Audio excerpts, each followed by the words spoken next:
Hello दोस्तों, कहानी की इस नई सीरीज में आप सभी का स्वागत है। आज की इस कहानी का नाम है पति से प्यारा देवर। यह एक भाभी की कहानी है। अगर आपको देवर भाभी की कहानी, हिंदी कहानी या बेड टाइम स्टोरीज सुनने का शौक है तो इस कहानी को पूरा जरूर सुने। सुधा की शादी को 1 साल हो चुका था। सुधा की अरेंज मैरिज थी, इसलिए उसे वंश पसंद नहीं था। सुधा वंश की तरफ ज्यादा ध्यान नहीं देती थी। सुधा का सारा ध्यान हमेशा अपने देवर दीपक की तरफ ही रहता था। वंश, मम्मी, सुधा कहाँ है? दिखाई नहीं दे रही। माँ, पता नहीं, अभी तो रसोई में थी। बोल रही थी कि आज खीर बना रही है। तुम्हारा खीर खाने का बहुत मन है। तुमने उसे ऑफिस से फोन कर दिया था कि आज खीर बना देना। वंश, मैंने तो कोई फोन नहीं किया। अच्छा चलो कोई बात नहीं, अगर उसने इतने प्यार से बनाई है तो खा लूंगा।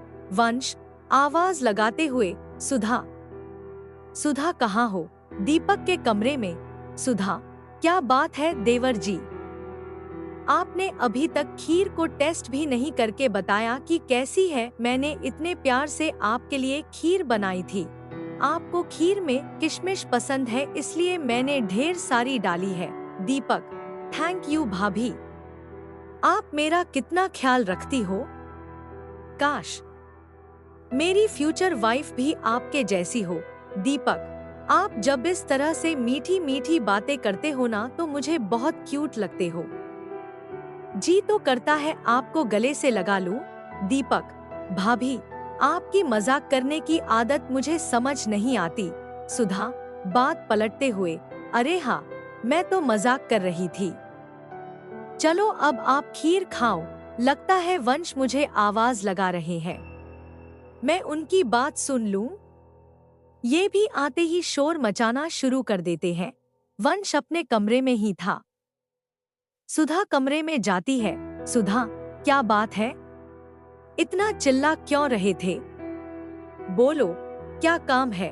वंश, बस ऐसे ही तुमने मेरे लिए खीर बनाई, ये देखकर मुझे बहुत खुशी हुई, इसलिए तुम्हें थैंक यू बोलने के लिए आवाज लगा रहा था।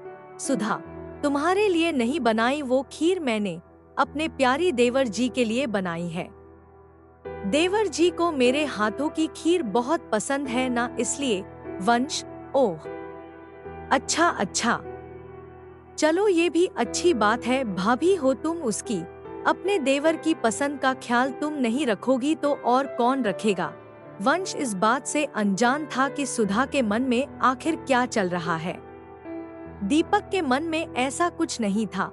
वह तो यही समझता था कि उसकी भाभी वैसे ही उसका ख्याल रखती है, इसलिए उसने कभी इन बातों पर ध्यान ही नहीं दिया। सुधा अक्सर दीपक के आसपास घूमती रहती। सास को सारी बात समझ में आ रही थी। एक दिन, सुधा, देवर जी, ये देखो मैं मार्केट गई तो ये शर्ट पसंद आ गई। सोचा अगले हफ्ते आपका जन्मदिन है तो आपके लिए ले आई। ये शर्ट आपके ऊपर बहुत अच्छी लगेगी। चलो अब पहन कर तो दिखाना, मैं भी तो देखूं मेरे प्यारे देवर जी इस शर्ट में कैसे लगते हैं। माँ, सुधा बहू, तू वंश के लिए कुछ नहीं लाई? कल उसका भी तो जन्मदिन है ना। सुधा अपनी सास की बातों को सुनकर घबरा जाती है, क्योंकि सचमुच वो वंश का जन्मदिन भूल चुकी थी। उसे तो सिर्फ दीपक के जन्मदिन का इंतजार था।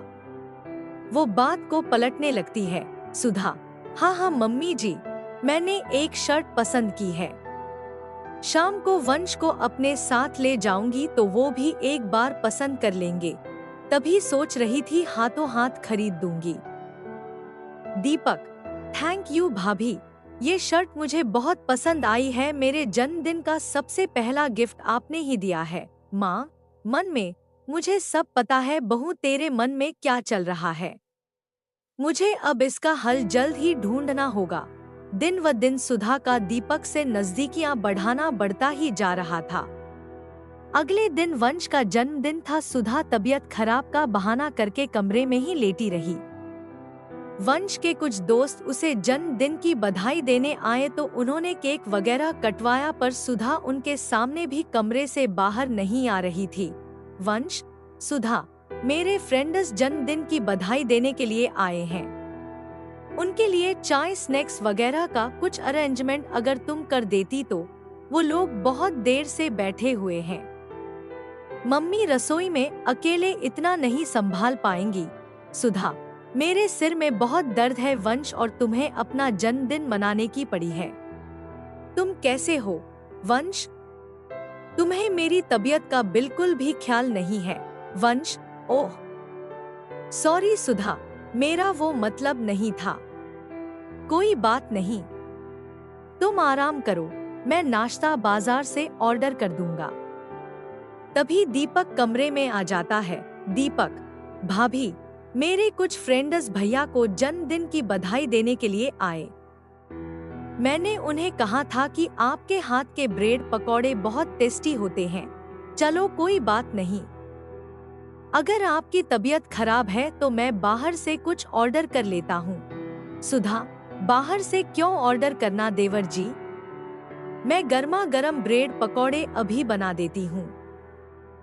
आखिर आपके दोस्त पहली बार आए हैं और मेरे हाथ के ब्रेड पकौड़ी खाने चाहते हैं, तो ब्रेड पकौड़ा बनाने में मुझे देर ही कितनी लगेगी।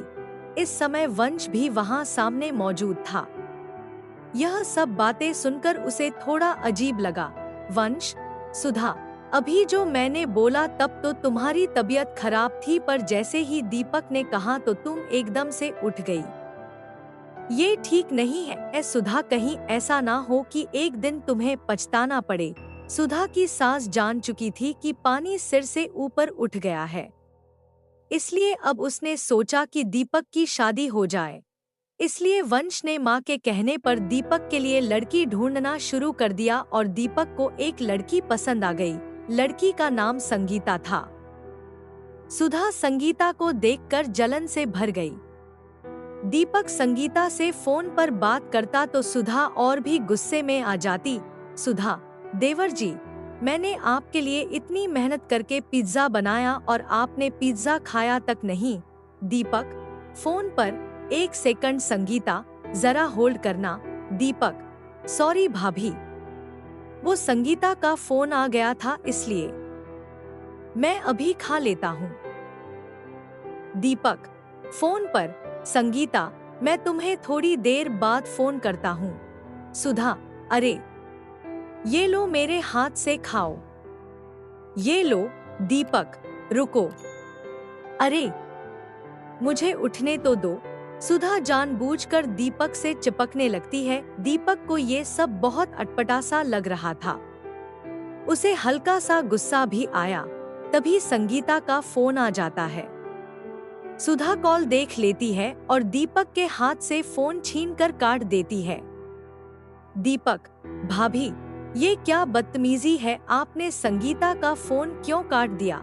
सुधा, तुम पहले मेरे से बात करो। मैं तुम्हारे आगे पीछे घूमती हूँ, तुम्हारे लिए इतना सब करती हूँ, और तुम मेरी तरफ ध्यान देने की जगह जो अभी तक तुम्हारी वाइफ बनी ही नहीं है, उस पर ध्यान दे रहे हो। दीपक, मैं आपका बिल्कुल भी मतलब नहीं समझ पा रहा हूँ। आप हटो, मुझे संगीता से मिलने जाना है। हम दोनों एक रेस्टोरेंट में मिल रहे हैं, इसलिए मुझे अभी जाना है। मुझे देर हो रही है। कुछ दिनों में दीपक और संगीता की शादी हो जाती है। अब शादी के बाद दीपक अपनी वाइफ पर ही ध्यान देता था। दीपक और संगीता दोनों अपनी लाइफ में बहुत खुश थे। ये देखकर सुधा मन ही मन संगीता से ज्यादा नफरत करने लगी। संगीता और दीपक मूवी देखने जाने वाले थे। सुध ये बात जानती थी। संगीता तो यही सोचती थी कि सुधा उसकी बड़ी जेठानी है, इसलिए वो उसी तरह से उससे अच्छा व्यवहार करती थी। संगीता, भाभी, आप भी हमारे साथ मूवी देखने चलो ना भैया, आज हम चारों एक साथ मूवी चलते हैं। सुधा, ठीक है, मैं जल्दी से तैयार हो जाती हूँ। वंश, सुधा, अब मेरा मूवी देखने जाने का बिल्कुल भी मन नहीं है। दीपक और संगीता को अकेले जाने देते हैं। ना हम फिर किसी दिन चलेंगे। माँ, वंश ठीक कह रहा है बहू, उन दोनों को जाने दो, तुम कल चले जाना। सुधा, नहीं, मुझे आज ही जाना है। अब वो दोनों इतने प्यार से कह रहे हैं तो उन्हें मना कैसे कर दूं? दीपक, संगीता, मेरा बिल्कुल भी मन नहीं है। मेरे सर में बहुत दर्द हो रहा है। अगर तुम बुरा ना मानो तो हम मूवी का प्लान फिर किसी दिन बना लें। आज भैया भाभी को जाने दो। संगीता, अरे, तुम्हारे सिर में दर्द है, तुमने मुझे पहले क्यों नहीं बताया? रुको, तुम कमरे में चलो, मैं तुम्हारे माथे पर बाम लगा देती हूँ और गर्म गर्म अदरक वाली चाय बना लाती हूँ। सुधा दीपक और संगीता का आपस में प्यार देखकर चिढ़ जाती है। वो गुस्से में अपने कमरे में पैर पटक कर जाने लगती है कि आंगन में रखी बाल्टी से उसका पैर टकरा जाता है और वो बहुत तेज जमीन पर गिर जाती है। वो देखती है दीपक उसे उठाने नहीं आता। वो उसे देखकर कमरे में चला जाता है, पर उसका पति वंश भागा हुआ उसके पास आता है। वंश, सुधा, तुम ठीक हो ना? तुम्हें ज्यादा चोट तो नहीं आई? कहाँ ध्यान रहता है पता नहीं, बिल्कुल भी अपना ध्यान नहीं रखती हो। अपना हाथ दो आराम से, उठो। सुधा की आंखों में आंसू आ जाते हैं। वो जिस पवित्र रिश्ते को आज तक समझ नहीं पाई, उसका मतलब आज उसे साफ साफ समझ आ रहा था। वो जान गई कि उसकी असली खुशी उसके पति के साथ ही है।